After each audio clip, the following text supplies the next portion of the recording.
Right now news में आपका स्वागत है। ताज़ा तरीन खबरों के लिए चैनल को सब्सक्राइब कीजिए। नेता प्रतिपक्ष उमंग सिंगार ने मध्य प्रदेश विधानसभा सत्र की अवधि को लेकर बड़ा बयान दिया है। उन्होंने विधानसभा सत्रों की अवधि को लेकर सत्तारूढ़ बीजेपी सरकार पर सवाल खड़े किए हैं।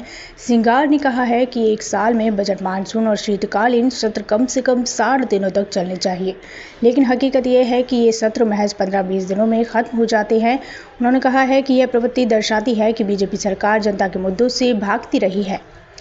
उमंग सिंगार ने कहा है कि विधानसभा सत्रों को पूरे कार्यकाल तक चलाने की आवश्यकता है और इसके लिए विधानसभा अध्यक्ष नरेंद्र तोमर को उचित व्यवस्था करनी चाहिए। उन्होंने आरोप लगाया है कि बीजेपी के 20 साल के शासन में अधिकतर विधानसभा सत्र दिनों के बजाय घंटों में निपटा दिए गए। इसी के साथ उन्होंने मुख्यमंत्री मोहन यादव और विधानसभा अध्यक्ष नरेंद्र तोमर से अपील की है कि इस बार सत्र को निर्धारित समय तक चलने दिया जाए। उमंग सिंगार ने सोशल मीडिया प्लेटफॉर्म एक्स लिखा है कि विधानसभा सत्र अपने पूरे कार्यकाल तक चले। अध्यक्ष जी ऐसे इंतजाम करें। बीजेपी के 20 साल के राज में विधानसभा के ज़्यादातर सत्र दिनों की बजाय घंटों में निपट गए। साल में बजट, मानसून और शीतकालीन सत्र कम से कम 60 दिन चलना चाहिए, लेकिन ये 15-20 दिन ही चल पा रहे हैं।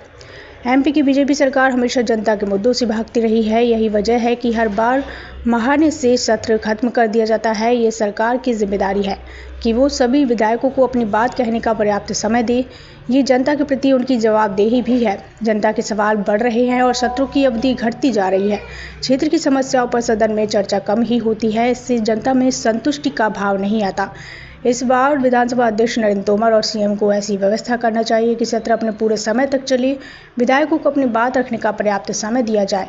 जब विधायक सदन में अपनी बात रख सकेंगे तभी विधानसभा सत्रों की सार्थकता भी साबित होगी।